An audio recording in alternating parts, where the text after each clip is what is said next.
5. Hardly a man is now alive who remembers that famous saying here. He said to his friends, if the British march by land or sea from the town tonight, hang a lantern aloft in the belfry arch of the North Church Tower and a signal light, one if by land and two if by sea. And I on the opposite shore will be, ready to ride and spread the alarm through every Middlesex village and farm, for the country folk to be up and to arm. Then he said, Good night. And with muffled oar silently rowed through the Charleston shore, just as the moon rose over the bay, where swinging wide at her moorings lay the Somerset British man of war, a phantom ship with each mast and spar across the moon like a prison bar, and a huge black bulk that was magnified by its own reflection in the tide. Meanwhile, his friend through alley and street wanders and watches with eager ears, till in the silence around him he hears the muster of men at the barracks door, the sound of arms and the tramp of feet, and the measured tread of the grenadiers marching down to their boats on the shore. Then he climbed the tower of the Old North Church by wooden stairs with stealthy tread to the belfry chamber overhead, and startled the pigeons from their perch on the somber rafters that roundly made masses and moving shapes of shade. By the trembling ladder, steep and tall, to the highest window in the wall, where he passed to listen and look down, a moment on the roof of the town, and the moonlight flowing over all. Meanwhile, impatient to mount and ride, booted and spurred with a heavy stride, on the opposite shore walked Paul Revere. Now he patted his horse's side. Now he gazed at the landscape far and near. Then, impetuous, stamped the earth, and turned and tightened his saddle girth.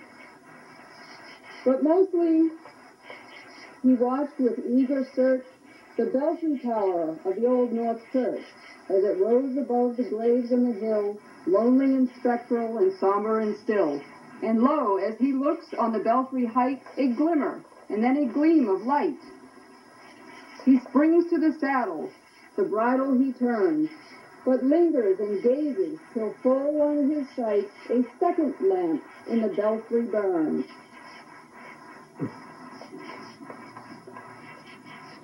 A hurry of hooves in a village street, a shape in the moonlight, a bulk in the dark.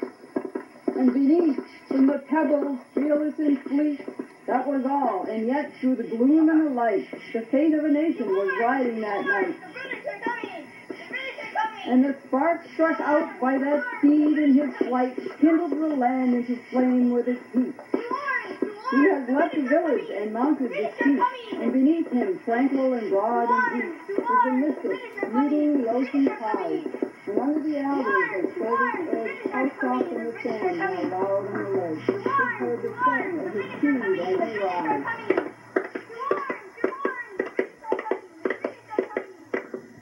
It was 12 by the village clock when he crossed the bridge into Medford town. He heard the crowing of the cock and the barking of the farmer's dog, and felt the damp of the river fog that rises after the sun goes down. It was 1 by the village clock when he galloped into Lexington. He saw the gilded weathercock swim in the moonlight as he passed, and the meeting house windows, black and bare, gazed at him with a spectral glare, as if they already stood aghast at the bloody work they would look upon. It was 2 by the village clock when he came to the bridge in Concord town. He heard the bleating of the flock and the twitter of birds among the trees, and felt the breath of the morning breeze blowing over the meadow brown, and one was safe and asleep in his bed. Who what the bridges would be first to fall, who that day would be lying dead, pierced by the British musket ball. You know the rest in the books you have read, how the British regulars fired and fled, how the farmers gave them ball for ball, from behind the French and farmyard wall, chasing the redcoats down the lane, then crossing fields to emerge again, under the trees at the turns of the road, and only pausing to fire and load. So through the night rode Paul Revere, and so through the night went his cry of alarm to every Middlesex village and farm, a cry of defiance and not of fear, a voice in the darkness, a knock at the door.